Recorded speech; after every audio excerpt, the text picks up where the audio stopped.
வணக்கம். உலக மக்கள் அனைவருக்கும் மே தின நல்வாழ்த்துக்கள். முதல்ல விஷயத்துக்கு வருவோம்.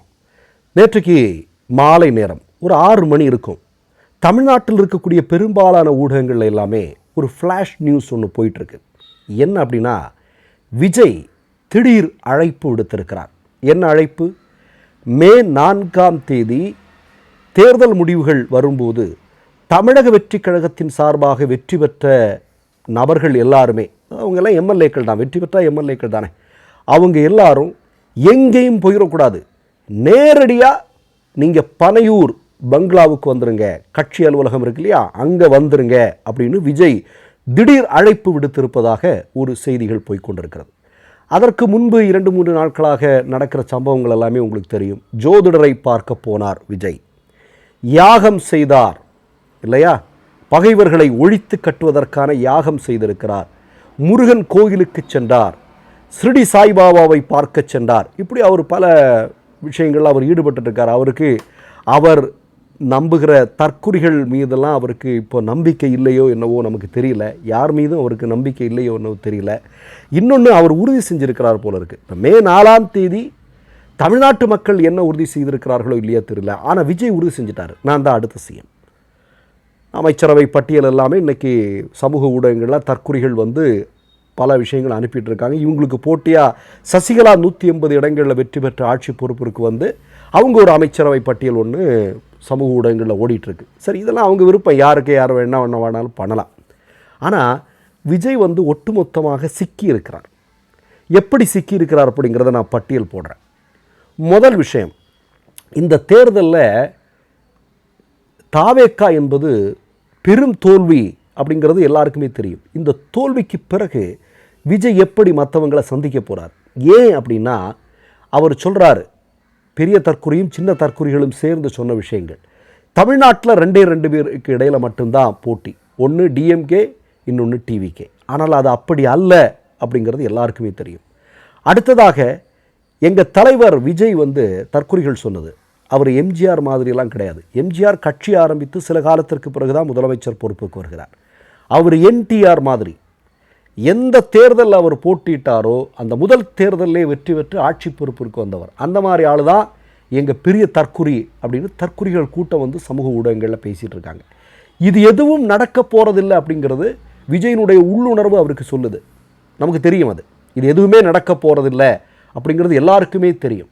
அப்போ அந்த பதட்டத்தினுடைய வெளிப்பாடை தான் பெரியாரை வந்து கொள்கை தலைவராக இவங்க புகைப்படமாக போட்டிருக்கிறாங்க. ஆனால் யாகம் செய்கிறாரு, அவர் வந்து என்னெல்லாமும் பண்ணிகிட்ருக்கார். சரி, அதுக்குள்ளே திரும்ப போக வேண்டாம். இப்போ வந்து இது வந்து ஒரு மிகப்பெரிய சிக்கல். மே 4ஆம் தேதியோட விஜயனுடைய முகத்திரை தமிழ்நாட்டு மக்களால் கிழிக்கப்படும். 2வது முக்கியமான விஷயம் என்ன, இந்த தேர்தலில் குழந்தைகளை தவறாக பயன்படுத்தி இருக்கிறார்கள், அது தொடர்பான ஏராளமான புகார்கள் எங்களுக்கு வந்து கொண்டிருக்கிறது என்று தேர்தல் ஆணையம் நேற்றைய தினம் ஒரு மிக முக்கியமான செய்தியை வெளியிட்டிருக்கிறார்கள். குழந்தைகளை யார் தவறாக பயன்படுத்தினார்கள்? அதாவது 17 வயது கூட பூர்த்தியாகாத, வாக்களிக்கும் உரிமை இல்லாத சின்ன பிள்ளைகளிடம் தேர்தலுக்கு வாக்குப்பதிவுக்கு 2 தினங்களுக்கு முன்பு, ஒரு தினத்திற்கு முன்பு என்று நினைக்கிறேன், இதே பெரிய தற்குறி விஜய் என்ன பண்ணுறான் அப்படின்னா, வீட்டில் இருக்கக்கூடிய குழந்தைகளை இந்த மாதிரி ஒரு மிகப்பெரிய அளவில் தவறாக பயன்படுத்தக்கூடிய செயலில் ஈடுபடுறான்.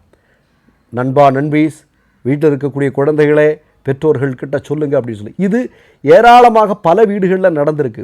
பெற்றோர்கள் வந்து கடுமை. நான் ஒரு ஆட்டோ டிரைவர், அவர் எங்கிட்ட பேசுகிறார். அவர் வந்து ரஜினிகாந்தனுடைய மிகப்பெரிய ரசிகன். அவர் என்ன சொன்னார், நான் கேட்டேன், யாருக்கு ஓட்டு போடுற மாதிரி இருக்குது? அப்போ அவர் சொன்னார், திமுக கூட்டணிக்கு நாங்கள் ஓட்டு போடுவோம் அப்படிங்கிற மாதிரி என்கிட்ட பேசினார். அப்போ நான் சொன்னேன், வீட்டில் பசங்கள்லாம் எப்படின்னு கேட்டால், ஐயோ பசங்க 2 பேரும் வந்து சின்ன பசங்க, ஆனால் வந்து விஜய் ரசிகர்களாக இருக்கிறானுங்க. அவனுங்க 2 பேரும் என்னை வந்து தொடர்ந்து சொல்லிகிட்டே இருக்கானுங்க, விஜய்க்கு போடணும்னு சொல்லிகிட்டே இருக்கிறானுங்க. ஆனால் அவங்க கேட்குறதுக்காக நான் சரின்னு சொன்னேன், ஆனால் நான் போட போகிறதில்லை அப்படின்னு அவர் என்கிட்ட சொன்னார். இது எனக்கு அவருக்கு இடையில் நான் மதுரையில் போகும்போது நடந்த ஒரு விஷயம். இப்போ என்னென்னா, இப்படி குழந்தைகளை தவறாக பயன்படுத்தி இருப்பதன் காரணமாக அவர்களின் மீது கடுமையான நடவடிக்கை எடுக்கப்படும் என்று தேர்தல் ஆணையம் சொல்லாமல் சொல்லியிருக்கிறது. அப்போ தேர்தலுக்கு பிறகு விஜய் சிக்குவதற்கு வாய்ப்பு இருக்கிறது. இது 2வது விஷயம். ஏற்கனவே உங்களுக்கு தெரியும், தமிழ்நாட்டினுடைய பிரபலமான நாளிதழாக இருக்கக்கூடிய நக்கீரனில் ப்ளூ வெயில் என்று சொல்லக்கூடிய ஒரு கேம், அதில் எத்தனை குழந்தைகள் உலகம் முழுவதும் இறந்து போனார்கள் அப்படிங்கிறதெல்லாம் நமக்கு நல்லா தெரியும். அதற்கு ஒப்பான ஒரு செயலை விஜய் இந்த தேர்தலில் செஞ்சிருக்கிறாரு. அது மன்னிக்க முடியாத குற்றம் அப்படிங்கிறத அவங்க அந்த ஆர்டிக்கிளில் அந்த கட்டுரையில் சொல்லியிருந்தாங்க. சரி, இப்போ உங்களுக்கு எல்லாருக்கும் நல்லா தெரியும், 2 தினங்களாக சர்வேன்னா அவ்வளோ சர்வே வந்துட்டுருக்கு, எக்கச்சக்கமான சர்வே வந்துட்டுருக்கு. எல்லா சர்வேக்கள்லையுமே தாவைக்கா தோல்வி அடையும், ஒன்றும் நினச்ச மாதிரி எதுவுமே இல்லை அப்படின்னு சொல்கிறாங்க. ஒரே ஒரு சர்வே, அந்த சர்வே எடுத்தவன் ஏற்கனவே என்ன சர்வே எடுத்தான், எதற்காக அழுதான் அப்படிங்கிறது ஊர் உலகத்துக்கே தெரியும். அவனுடைய ஒரு சர்வே இன்றைக்கி 2 தினங்களாக நீங்கள் பார்த்தீங்கன்னா அதான் சமூக ஊடகங்களில் ஓடிட்டே இருக்குது. விஜய் 120 இடம், விஜய் தான் அடுத்த சிஎம், இதை ப்ரமோட் பண்ணிகிட்டே இருக்கிறாருங்க. அப்போ நமக்கு எல்லாருக்கும் தெரியும் சர்வேங்கிறது எப்படி. அதாவது இந்த குறிப்பிட்ட கால இடைவெளியில் எவன் அதிகமான பணத்தை கொண்டு போய் கொடுக்குறானோ அவனுக்கு சாதகமான ஒரு எக்ஸிட் போல் சர்வே இவனுங்க போடுறது. இல்லை இன்னொன்று, இந்த குறிப்பிட்ட காலத்தில் பேரம் பேச முடியும் பல கம்பெனிகள்கிட்ட, நாங்கள் தான் அடுத்த ஆளுங்கட்சியாக வரப்போகிறோம், காசை குட்றா அப்படின்னு கொஞ்சம் காசை ஆட்டையை போட முடியும். இதெல்லாம் நடக்கும். இதெல்லாம் உங்களுக்கு தெரிஞ்சிருக்கும்னு நினைக்கிறேன். இதெல்லாம் பெருசாக நான் சொல்ல வேண்டிய தேவையில்லை. இந்த இடைப்பட்ட காலங்களில் ஒரு சின்ன ஆசுவாசம் இவங்களுக்கெல்லாம் ஏதோ ஒன்று நடக்குது அப்படின்னு சொல்லிட்டு ஒரு சின்ன இது. இப்போ நான் ஒரு செய்தியை சொல்ல விரும்புகிறேன்.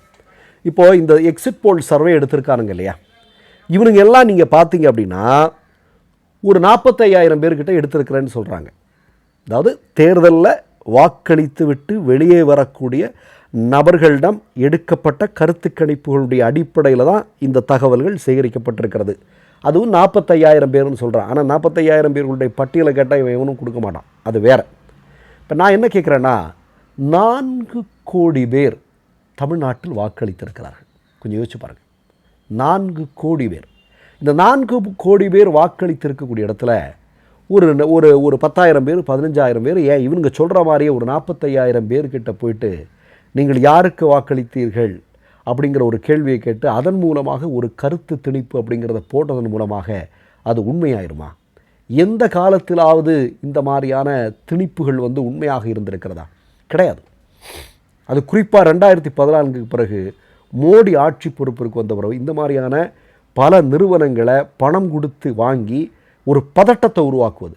ஏன்னா நமக்கு தெரியும் திரைமறைவில் என்னென்ன வேலைகள் நடக்குது அப்படிங்கிறதெல்லாம் நமக்கு எல்லாருக்குமே நல்லா தெரியும். எலெக்ஷன் கமிஷன், பிஜேபி இதெல்லாம் சேர்ந்து என்னென்ன வேலைகளை கடந்த 10-12 வருடங்களாக இந்தியாவில் செய்து கொண்டிருக்கிறார்கள் என்பது. அப்போது ஒரு பதட்டத்தை உருவாக்குவது, மக்களுடைய பல்ஸ் பார்க்குறது, எப்படி மக்கள் எல்லாம் ரியாக்ட் பண்ணுறான் அப்படின்னு, அதுக்கு தகுந்தவாறு சில விஷயங்கள் நடக்குதோ அப்படிங்கிற ஒரு மிகப்பெரிய சந்தேகங்கள் வருது. அப்போ இதெல்லாம் சேர்ந்து தான் இந்த இடத்துல ஒரு வேலை நடக்குது அப்படிங்கிறதான் பார்க்கறதை ஒழிய, நான் ஆரம்பத்தில் சொன்ன மாதிரி தமிழ்நாட்டு மக்கள் எப்போதோ முடிவெடுத்து விட்டார்கள் யார் தமிழ்நாட்டில் ஆட்சி பொறுப்பிற்கு வர வேண்டும் என்று.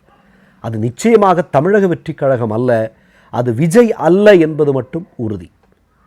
கனவில் இவங்க கொஞ்சம் இன்னும் ஒரு 3 நாள் அவங்க கனவில் மிதந்துட்டு இருக்கட்டுமே, நம்ம எதுக்கு அவங்கள தொந்தரவு பண்ண போகிறோம்? மற்றொரு நிகழ்வில் சந்திப்போம். நன்றி, வணக்கம். 3 யூடியூப் சேனல்கள் வியாபாரத்திற்கு இருக்கிறது. தேவைப்படுபவர்கள் இந்த எண்ணுக்கு தொடர்பு கொள்ளுங்கள். மை நேம் இஸ் ரெட் சேனலை சப்ஸ்கிரைப் பண்ணிக்கோங்க. அதுக்கப்புறமா பக்கத்தில் இருக்கிற ஜாயின் பட்டனை கிளிக் பண்ணீங்கன்னா ஒரு நியூ பேஜ் ஒன்று ஓப்பன் ஆகும். அதுலேயும் ஜாயின் பட்டனே கிளிக் பண்ணிக்கோங்க. அதில் பார்த்தீங்கன்னா credit R debit card options இருக்கு. இதில் உங்களுக்கு விசா, மாஸ்டர் கார்டு, ரிப்பே அப்படின்னு 3 ஆப்ஷன்ஸ் கொடுத்துருக்காங்க. அதில் நீங்கள் எந்த கார்டு சூஸ் பண்ணுறீங்களோ அந்த கார்டோட நம்பர் என்டர் பண்ணிக்கோங்க. அப்புறமா கார்டோட வேலிடிட்டி மந்த் அண்ட் இயரை டைப் பண்ணிக்கோங்க. அடுத்தபடியா உங்க கார்டோட பின்னால சிவிசி கோடுன்னு சொல்லிட்டு 3 நம்பர்ஸ் கொடுத்துருப்பாங்க. அந்த நம்பரை இதில் என்டர் பண்ணிக்கோங்க. அப்புறமா அட்ரஸ் அண்ட் இன்ஃபர்மேஷன் என்டர் பண்ணிட்டு பைங்கிற பட்டனை கிளிக் பண்ணிக்கோங்க. ஒருவேளை உங்க கார்டு நம்பர் இன்வாலிட்னு காமிச்சிச்சுன்னா உங்க கார்டுல இன்டர்நேஷனல் யூசேஜை எனேபிள் பண்ணுங்க.